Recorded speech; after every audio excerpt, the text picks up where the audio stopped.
हमारा नाम पंडित सुरेंद्र पाठक, हुँ, अंदर सागर गेट, तलियानी बजरिया, झांसी। जी, और ये पितृपक्ष आज पितृ अमावस है, जो वर्ष में एक बार पड़ती है। जी, और हमारे जो यजमान हैं, जी, वो इन 16 दिन में पूर्णमासी से लेके अमावस तक घर पर आते हैं और घर से ही मतलब पुरखों को ले जाते हैं, यानी पितरों को ले जाते हैं। जी, और आखिरी वाले दिन, अमावस वाले दिन, हम ये अपने-अपने पुरखों को भोजन यानी खट्टा-मीठा भोजन कराते हैं। कोई दही जलेबी, कोई कच्चा-पक्का खाना बना कर के उनको भोजन कराने के बाद वो यहाँ आते हैं, तो हम उनको विसर्जन कराते हैं। अच्छा, अच्छा। हाँ, तो हमारे कुछ प्रश्न रहेंगे आपसे, जी बताएँ? तो जैसे कि ये प्रथा कब से प्रारंभ हुई है?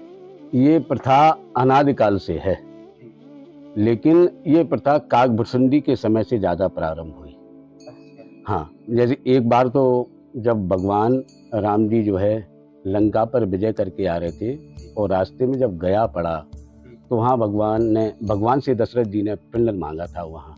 अच्छा, लेकिन लोगों के अंदर एक गलतफ़हमी है, वहाँ जो है बताते हैं कि बालू का पिंड दिया था सीता जी ने, बालू का पिंड दिया था, ऐसा नहीं है। हाँ, वहाँ ये प्रथा रही कि जब सीता जी से तो माँग नहीं सकते थे, बहू थी, वहाँ उस समय मर्यादाएँ भी बहुत थी। जी, तो जब भगवान को मालूम पड़ा कि पिंडदान यानी वो भोजन माँग रहे हैं, तो भगवान वहाँ नदी के उस पार जाकर के, जो फल्गु नदी है, हुँ, फल्गु नदी के उस पार जाकर के उन्होंने महाराज दशरथ का पिंडदान किया। अच्छा, बालू का पिंड नहीं दिया। हुँ, हम और आपके अंदर ये गलत मतलब भावना पहुँच गई या गलत बात पहुँच गई।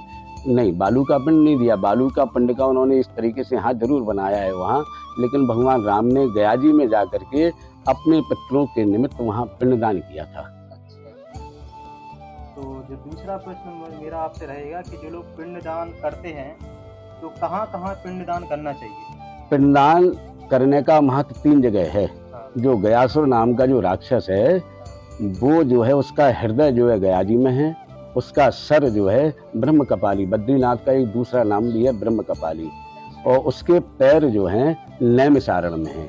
अच्छा, पिंडदान का प्रारंभ वैसे 5 पिंड का अंतिम समय में जब होते हैं तो 5 पिंड का दान किया जाता है, मस्तक के ऊपर, हृदय के ऊपर और दोनों हाथों पर और पैरों पर। पिंडदान का विधान है। लेकिन हम अपने पूर्वजों के निमित्त छोड़ने के लिए नहीं जाते। पूर्वजों के निमित्त वहाँ पिंडदान करते हैं। ब्रह्म कपाली यानी बद्रीनाथ में जो गयासुर नाम का राक्षस है उसका कपाल है वहाँ। हुँ, तो वहाँ पर पिंडदान करते हैं। फिर द्वितीय पिंड जो है गया जी में जाकर के करते हैं। अच्छा, अंतिम श्राद्ध जो हमारे यहाँ हिंदू धर्म में, सनातन धर्म में जो कहा हुआ है वो है नैमिषारण। वो अच्छा। चक्र तीर्थ भी बोलते हैं उसको। हाँ, तो ये नैमिषारण्य कहाँ पे पड़ता है? ये नैमिषारण लखनऊ के पास में करीब 30 किलोमीटर वहाँ पर नैमिषारण क्षेत्र है। वो नैमिषारण क्षेत्र तो देवभूमि है, तपोभूमि है। वहाँ सोनकादिक 88,000 ऋषि लोग हर समय वहाँ कथा इत्यादि हुआ करती थी। जिस भी कथा का प्रारंभ कहीं से होता है, तो सबसे पहले नैमिषारण क्षेत्र का ही नाम आता है। अच्छा, अच्छा। तो और ये दूसरा प्रश्न हमारा तीसरा प्रश्न जो रहेगा वो रहेगा गया श्राद्ध का क्या महत्व है? गया श्राद्ध का महत्व केवल इतना है कि इन 16 दिन में ही गया जी में जाकर के अपने पितरों के साथ में छोड़ करके आते हैं। पितृ वहाँ रहते नहीं हैं, लोगों की ये भी गलतफहमी है कि हाँ, गया जी में हमारे पितृ हैं, गया जी में पितृ हैं, ऐसा नहीं है। होता क्या है कि तुला के सूर में हुँ, जब तुला के सूर होते हैं तो गया जी में मॉइस्चर एक बहुत बढ़िया था, ना तो सर्दी थी वहाँ और ना वहाँ अधिक गर्मी थी। तो हमारे जो पितृ हैं स्वर्ग में, वो सब गया जी में वहाँ आते हैं। अच्छा, तो हम लोग क्या करते हैं कि अपने पितरों को उनके साथ में छोड़ने के लिए जाते हैं। अच्छा, अच्छा, ऐसा नहीं है कि गया जी छोड़ा है, नहीं, हमारे पितर आकाश मार्ग से स्वर्ग से वहाँ गया जी में विचरण करने घूमने के लिए वहाँ आते हैं। तो हम लोग अपने पितरों को उनके साथ में छोड़ने के लिए जाते हैं और फिर वो उनके साथ में ही आकाश मार्ग में स्वर्ग में जाते हैं। तो पिंडदान वहाँ गया जी में करना चाहिए। 16 पिंड, वैसे तो 48 पिंड का महत्व है, हाँ, लेकिन 16 पिंड का विशेष महत्व कहा हुआ है। 16 पिंड क्या है कि पिताजी, बाबा, परबाबा, माँ, दादी, हुँ, परदादी, इनके पिंड उठने हैं। फिर नाना पक्ष के होते हैं, नाना, परनाना, विप्रनाना, नानी, परनानी, विप्रनानी। 16 पिंड का विशेष महत्व है। लेकिन तीनों सुरती यानी 16 × 3 = 48, हुँ, हम और आप वहाँ जाकर के बद्रीनाथ में भी, गया जी में भी और नैमिषारण्य में भी वहाँ 48 लोगों को पिंडदान कर सकते हैं। 48 में क्या है, गुरु भी है, गुरु माता भी है, भाई भी है, बंधु भी है, बहू भी है, मौसा है, मौसी हैं, ताऊ हैं, ताई हैं, मामा हैं, मामी हैं। इस तरीके से गुरु की माता भी, अपना पितृ भी, अपना मित्र भी और अपने यहाँ जो जानवर पाले जाते हैं जैसे गौ इत्यादि, पहले कुत्ते पालने का महत्व नहीं था। हम और आप केवल 5 प्रकार के जानवरों को पाला करते थे। हाथी है, ऊंट है, घोड़ा है, गाय इत्यादि इनको पाला करते थे। कुछ लोग कुत्ते पालते हैं, जिन पर आपका क्या कहना है? नहीं नहीं, कुत्ते पालने का कोई, आप देखिए कहां से कहां पहुंच गए हम और आप, है ना। इंसान से, इंसान को डराने के लिए कुत्ते पालने लगे हम और आप, समझ रहे हैं, है ना। आज वर्तमान में आदमी इंसान से नहीं लड़ पाता, कुत्तों से लड़ाता है। पहले गाय पाली जाती थी घर में, आज जो है कि गाय घर के बाहर है, कुत्ता घर के अंदर है। आप यदि आज भी देहातों में जाएंगे तो कुत्ता घर के बाहर होगा और गाय अंदर होगी। लेकिन शहर में इतना परिवर्तन हो गया कि कुत्ते घर के अंदर और गाय बाहर हो गई। ये गलत है। गाय को भोजन भी नहीं मिल पा रहा है। नहीं, बिल्कुल नहीं मिल पा रहा। पहले जो है, पहले जो खाना स्त्रियां बनाती थी घर में, वो पहली रोटी गाय को डालती थी और आखिरी रोटी कुत्ते को डालती थी। आज तो ये स्थिति हो गई कि घर पर किसी के यहाँ भोजन ही नहीं बनता। बच्चे लोग बाहर जाकर के जब नौकरी इत्यादि यानी नौकरी करने लगते हैं बाहर जाकर के, तो उनको इतना समय नहीं मिलता, तो वो होटल से भोजन मंगाते अपने लिए। वो गाय और कुत्ते को डालेंगे क्या? जब बनाएगा तभी तो वहां उनको दिया जाएगा। और जो अगला प्रश्न जो मेरा वो है, कितने लोगों के निमित्त होता है? ये 48 लोगों के निमित्त है पिंडदान भैया, लेकिन चलन में केवल 16 ही हैं। अच्छा। हाँ, जैसे जलदान करते हैं तो जैसे पूरब में जलदान किया हमने तो 16 लोग देवताओं को करते हैं, उत्तर में करते हैं तो 16 ऋषियों को करते हैं, दक्षिण में करते हैं, तो मतलब वैसे 48 लोगों का है, लेकिन वर्तमान में चलन में 16 ही पिंडदान का दान किया जाता है। और पंडित जी, जिसकी संतान नहीं है वो स्वर्ग में कैसे जाते हैं? हमारे यहाँ एक प्रेत कल्प एक पुस्तक है, वर्तमान में विलुप्त है, किसी के पास है शायद हो, जो हमारे बुजुर्ग ब्राह्मण लोग होंगे, कर्मकांड करने वाले होंगे, वो पुस्तक उनके पास प्रेत कल्प है। प्रेत कल्प से निकली हुई है गरुड़ पुराण। गरुड़ पुराण में एक बहुत सुंदर सा उदाहरण है, और वो जो है 7वें अध्याय में कहा हुआ है। बब्रू वाहन नाम का एक राजा था एक समय। वह राजा क्या हुआ कि एक बार शिकार खेलने के लिए गया। जब वो शिकार खेलने के लिए गया, वन में गया, तो उसने दूर से एक मृग माने हिरण को देखा। उस हिरण को राजा ने एक अपने बाण से उस हिरण को भेदा यानी उसको मारा, और राजा की सेना भी उसके साथ में थी। तो हुआ क्या कि वो हिरण जो है राजा के बाण को लेकर के अदृश्य हो गया, मतलब दूर चला गया। राजा बब्रू वाहन नाम का राजा था, उस राजा ने उस हिरण का काफी पीछा किया।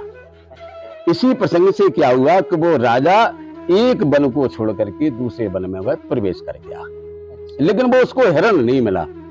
राजा इतना ज्यादा थक गया, मतलब तो उसने दूर से एक जलाशय को देखा, सरोवर को देखा, तो घोड़े से उतर करके राजा ने उस सरोवर में स्नान किया और उस जल को पिया। और एक उसको बट वृक्ष दिखाई दिया। बट वृक्ष माने बरगद का पेड़। बट वृक्ष दिखाई तो वो बट वृक्ष भी पताका के समान शोभायमान था। पताका माने सबसे ऊंचा होने के कारण झंडा के समान शोभायमान था वो जंगल का वो बट वृक्ष के समीप राजा ने उस घोड़े को बांधा और उस बट वृक्ष के समीप जाकर के निंद्रित निंदा में सोने लगा। घना था जहाँ लाखों प्रकार के जानवर रहते थे, वहां उस राजा ने आदि नींद में दूर एक प्रेत को देखा। वह प्रेत राजा को देख करके आश्चर्य हो गया। राजा घबराने लगा, वहां प्रेत घबराने लगा, लेकिन जीने की इच्छा उत्कंठित मन से वह प्रेत बब्रू वाहन नाम के राजा के समीप गया और उसने कहा कि महाराज, आज से मंगल रूपी मिलन के कारण आज से मैं ये प्रेत भाव छोड़ दूंगा। बोले ऐसा क्यों?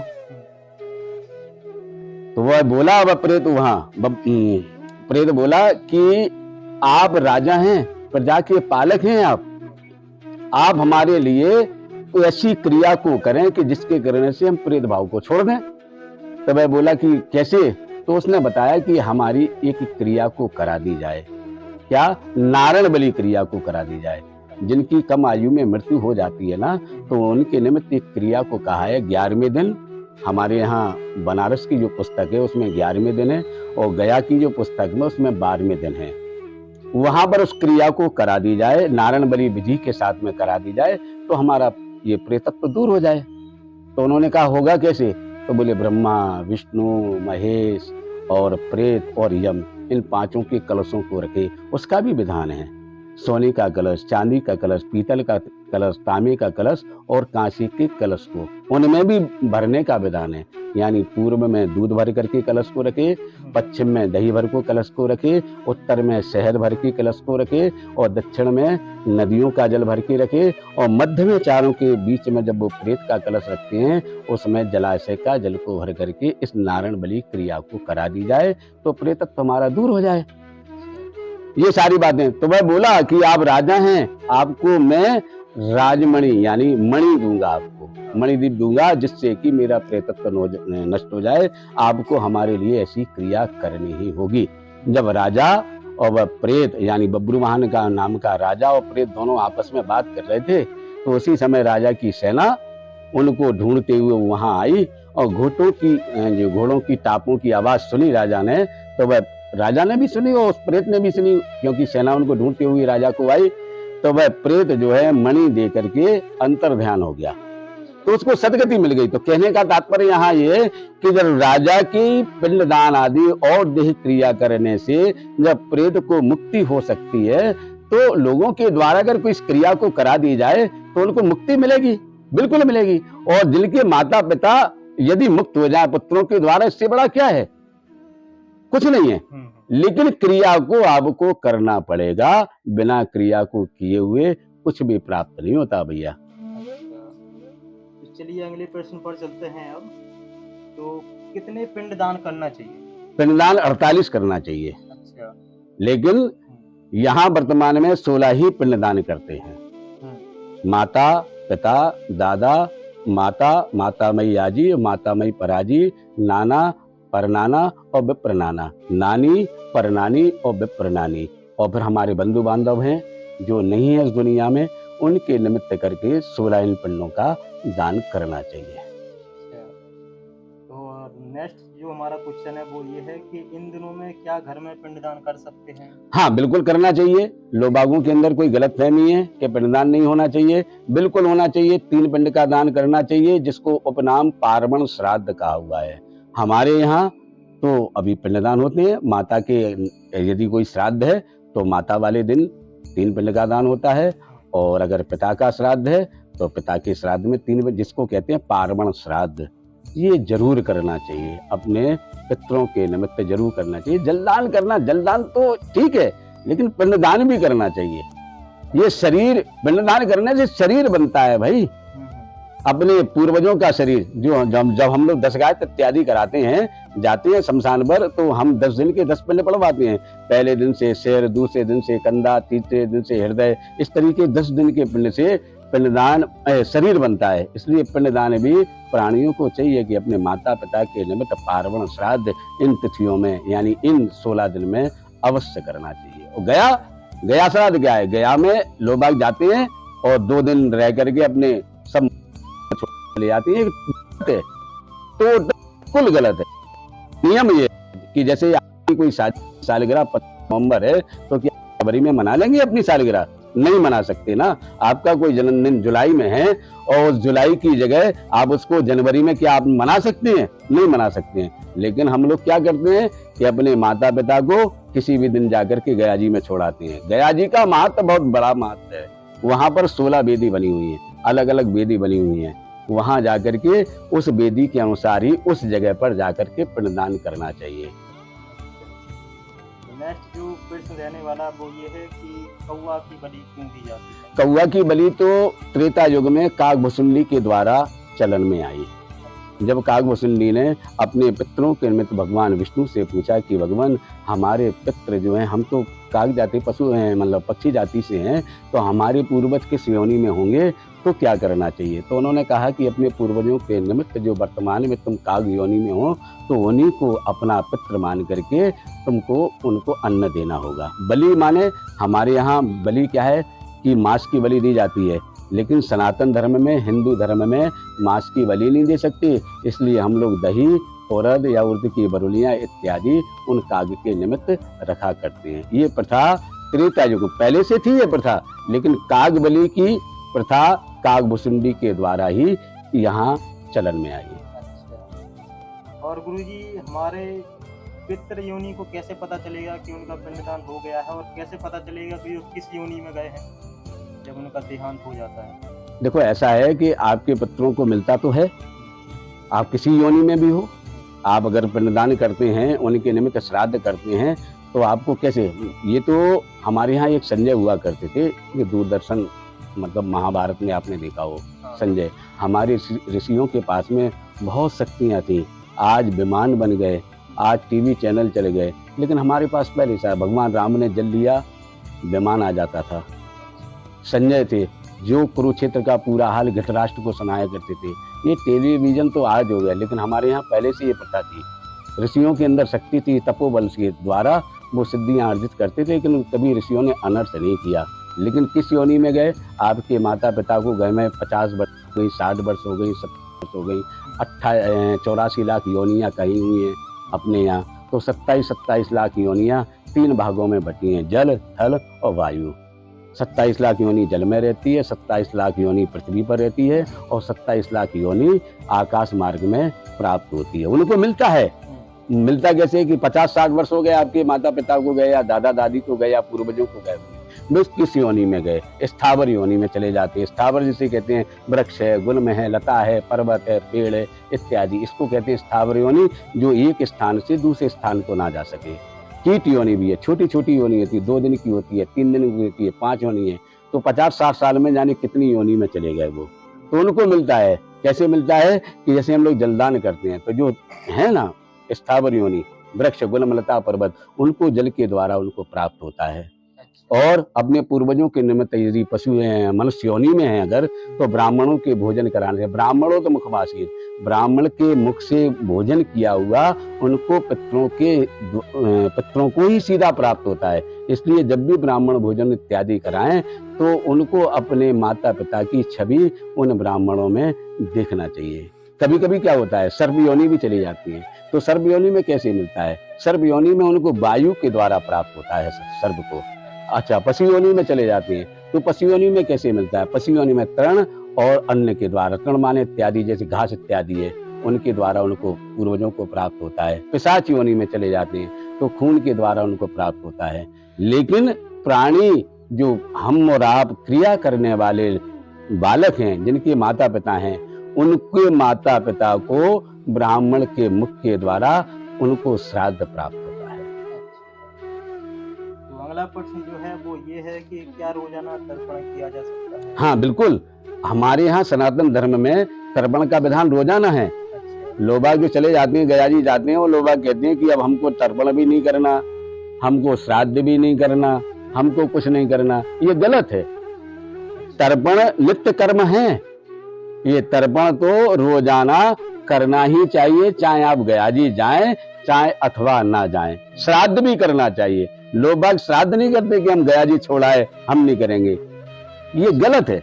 कभी कभी ये स्थिति भी बन जाती है कि घर में 4 बच्चे हैं, तो वो कहते हैं कि हम महाराज, हमारा तो लगता ही नहीं है। क्यों नहीं लगता? हमारे यहाँ स्पष्ट लिखा है कि अगर संपत्ति का विभाग हो गया हो, तो सारे पुत्रों को अपने माता पिता का श्राद्ध करना चाहिए, स्पष्ट लिखा हुआ है। और लोग नहीं करते हैं, धन तो लेते हैं, उनका बंटवारा तो ले लेते हैं, तब नहीं सोचते हैं कि हम बीच के हैं, हमको नहीं लेना चाहिए बंटवारे में से हिस्सा। लेकिन माता पिता के निमित्त करने के लिए कहते हैं कि हम बीच के हैं महाराज, हमारा नहीं लगता। बिल्कुल लगता है, लिखा हुआ है उसमें, गरुड़ पुराण में स्पष्ट लिखा हुआ है कि यदि संपत्ति का विभाग हो गया हो, तो पुत्रों को अपने माता पिता का पृथक पृथक यानी सबको अलग अलग श्राद्ध करना चाहिए। तो बहुत बहुत धन्यवाद आपको ये जानकारी देने के लिए हमारी ऑडियंस को। तो बकाया लास्ट में जो आप जो कोई लोग यहाँ पे ऑडियंस होगी जो आपसे पिंडदान करवाना चाहती होगी, तो आप अपना भी कॉन्टैक्ट नंबर बता सकते हैं? नहीं, हमारा कॉन्टैक्ट नंबर है 8318746829, एक ये है जियो का, और BSNL है 9415588878। जी। आप हमसे संपर्क कर सकते हैं। इसी के विषय में भी नहीं, अन्य कार्य के लिए भी विषय में, महामृत्युंजय है, बगलामुखी है, संतान गोपाल है, विवाह है, कुंडली को दिखाना इत्यादि किसी विषय में भी आप हमसे संपर्क कर सकते हैं। और आपका निज निवास कहाँ है वो भी बता हमारा निज निवास अंदर सागर गेट, तिलियानी बजरिया, झांसी। दीजिए। हाँ, हरियाणा बीड़ी कंपनी से लगा हुआ मकान है, मशहूर कंपनी है, वहाँ करके हमसे संपर्क कर सकते हैं और फोन के द्वारा भी संपर्क कर सकते हैं। चलिए बहुत बहुत धन्यवाद पंडित जी। जी, जय श्री राम। श्री राधे, हरिओम, हरिओम।